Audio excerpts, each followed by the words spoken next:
வணக்கம். இன்னைக்கு நம்ம என்ன பார்க்க போறோம்னா, ஒரு சட்னி ரெசிபி தாங்க. என்ன சட்னினா, வறுத்து அரைச்ச வெங்காய சட்னி. அவ்வளோ டேஸ்ட்டா இருக்கும். சூப்பரா இருக்கும். டிஃப்ரெண்ட்டா இருக்கும் இது.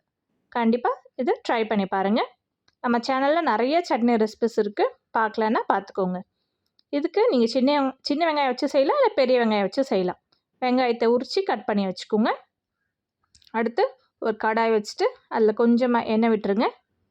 எண்ணெய் காஞ்சதும் அதில் கடலைப்பருப்பு ஒரு 1½ ஸ்பூன் அளவுக்கு கடலைப்பருப்பு சேர்த்துருக்கேன்.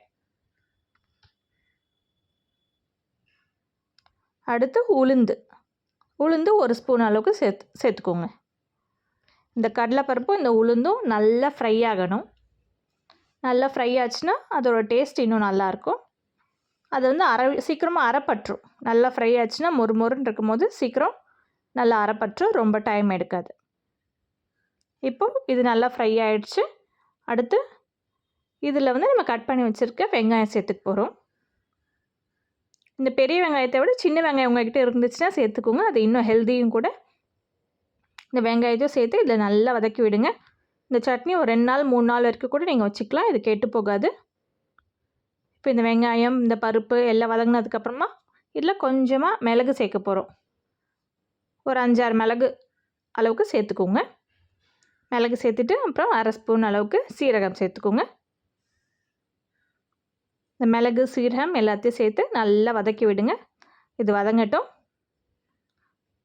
மிளகு வந்து நம்ம எதுக்கு சேர்க்குறோன்னா, நம்ம இந்த சளி பிடிச்சா கூட அப்போ அந்த டைமில் கூட நீங்கள் இந்த சட்னி செய்யலாம். தக்காளி சேர்க்காம செய்யலாம், நல்லாயிருக்கும்.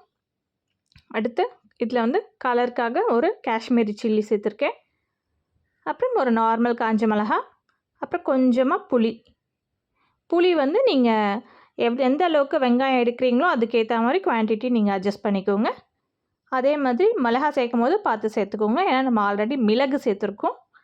அதனால் உங்கள் காரத்துக்கு ஏற்ற மாதிரி மிளகா ஒன்று அதிகமாகவோ இல்லை கம்மியாகவோ நீங்கள் எப்படி காரம் சாப்பிடுவீங்களோ அதுக்கேற்ற மாதிரி சேர்த்துக்கோங்க. இப்போ இதை நல்லா வதக்கி விட்டு அது ஆறுனதுக்கப்புறமா அதை ஒரு மிக்சியில் ட்ரான்ஸ்ஃபர் பண்ணிவிட்டு அதில் கொஞ்சமாக உப்பு சேர்த்துக்கோங்க.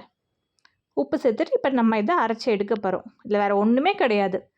வெறும் பருப்பு, வெங்காயம், மிளகு, சீரகம், புளி, அவ்வளோதான்.